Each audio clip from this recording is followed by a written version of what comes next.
Taking a look at another weapons light. This one is the Glock Light, and it comes in sort of a miniature version of the Glock box. Glock box is what our Glocks come in.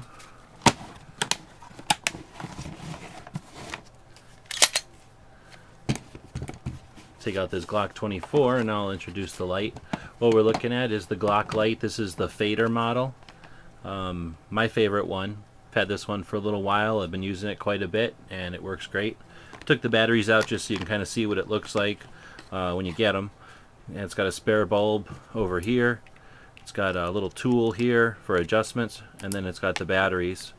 Down underneath though, it's got sort of a neat book about it. Tells you how to work it. Gives you all the warnings about the laser. Pretty neat book. 161 pages on how to use the Glock Light. And there's not a lot of extra garbage in here. It's basically a lot of information. You know, how to focus the beam, how to adjust it. Now it is in a couple of languages, so I guess that adds to the bulk, but kind of an interesting book there. We'll pull the batteries out. The book just sort of fits in this little polymer tray thing. Of course, the tiny Glock box is neat just to have too. Anyway, the top here, the Glock Light, let's just take a quick look at it. You've got your bulb. You can focus the bulb with this ring. The laser's right underneath the bulb. In this one, the batteries are on top of each other. On most weapons lights, the batteries are side by side, so that allows for a little more narrow package. Its switches are back here. We've got two switches basically, a switch to operate the laser and the lights, and then a switch to choose between either nothing, just the light and laser, or just the laser. So you choose how you want to set that up.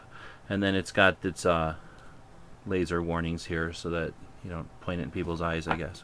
So you can just open this and it just falls off.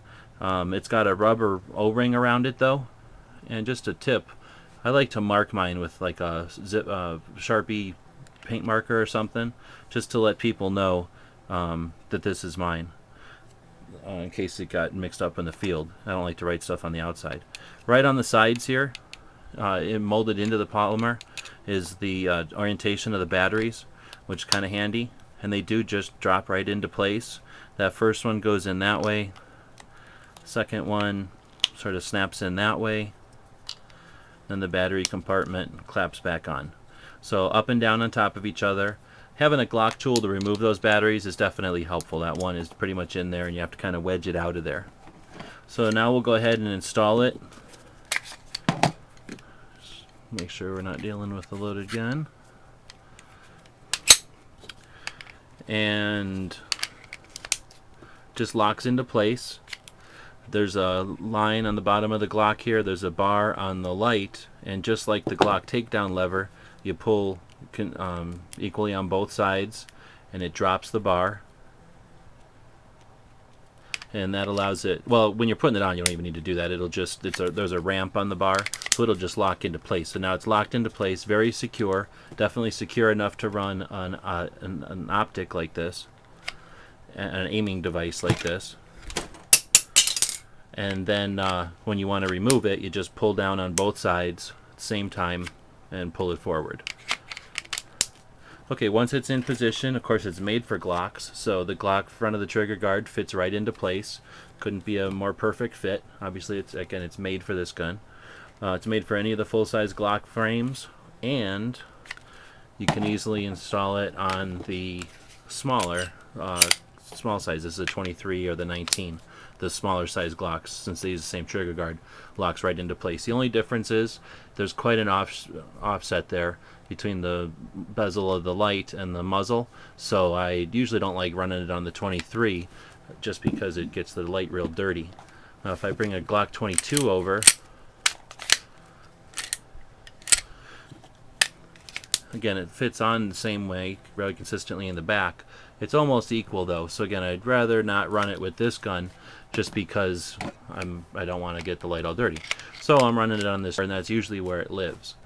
So it looks pretty cool. You know, it's designed to work on these. They don't make it in green, they only make it in black for some reason.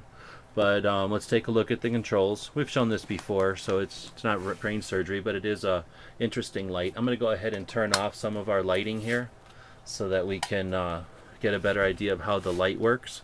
And I'm going to switch the bottom light to light only. And now I'm pulling down on the lights on the switch, and you'll notice here that it's just slowly gaining in brightness, and that's why it's called the fader model. It goes from a very dim to a brighter, starting very dim and slowly brightening. Now I suspect that these batteries are not as bright as they could be. This seems like a fairly weak light. So I'm going to go ahead and take a moment, remove the batteries.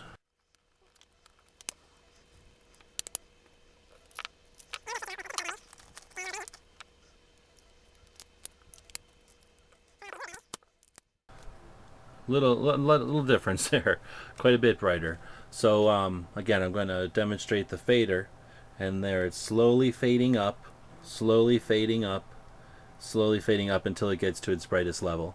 And that might seem like just a toy, but the idea there is not just a gadget. If you're walking down a hallway, let's say you hear a bump in the night and you decide to investigate, you hear a bump downstairs and you're upstairs. You need to get from where you are to where the potential problem might be.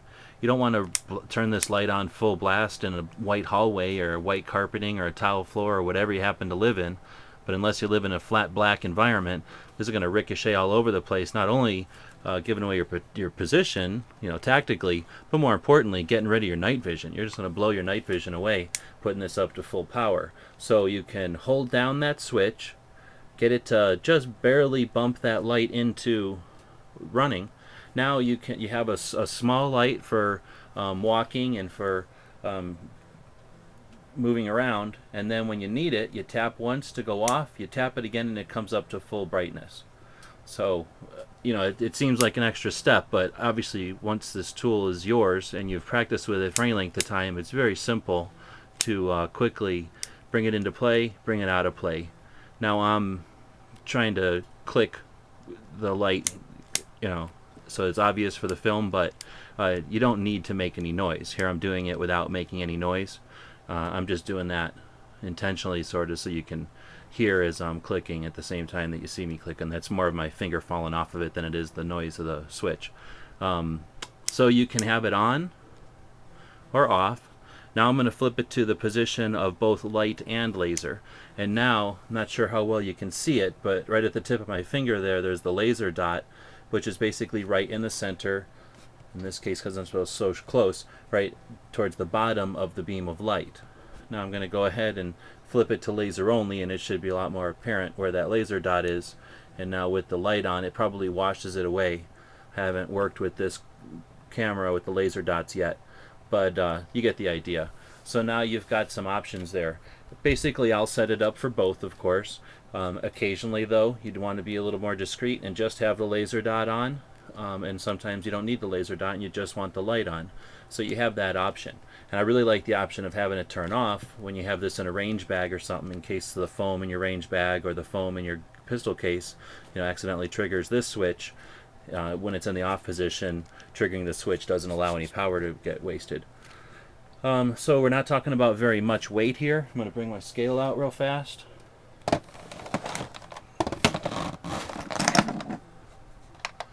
And we'll see how much just the light weighs.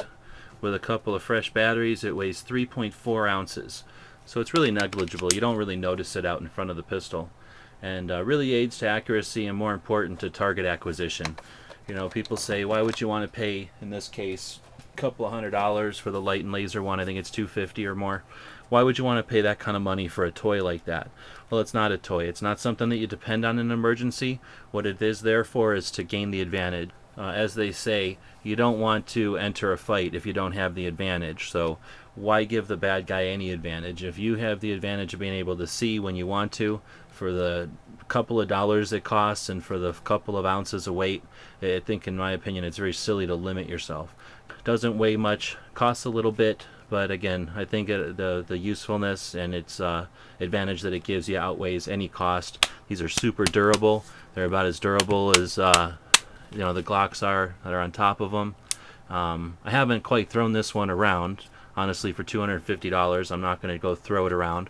I did throw my cheap Glock around. It's one of the reasons I like Glocks now, is I'm comfortable with them. I did throw my first Glock around. I wanted to make sure that, you know, my gun could take this kind of abuse, and I'm comfortable that the light can take that kind of abuse as well. Well, about 3/4 of that abuse. Again, it's $250, so I'm not about to just hit it with a hammer, but I'm very confident that if I were to hit a door jamb, if it was to drop onto the ground, you know, if the unknown happens, that my gun would still be working, and that light would be right underneath it working as well. So highly recommend getting a light. The Glock light, can't go wrong with it. I guess I will just mention, you don't need to run it on the Glock. I can pull another gun over here. There's an XD. Oh, sorry, here's a M&P, Smith & Wesson M&P 45. Fits snugly on there. Of course, it doesn't match up with the trigger guard perfectly, but it almost looks like it's made to go there. So the only real disadvantage here is, again, the muzzle and the bezel are about the same place, so there's a potential this could get a little dirty sooner. But again, for that advantage of having a light and a laser, I think it's silly to limit yourself. The Glock laser is a good choice. There's better ones, there's worse ones, but for $250 for both a fading light and a laser, really impressed with it so far. I guess I should end it on a Glock. I don't want Glock to sue me or anything. So this time we'll end the video there on the Glock.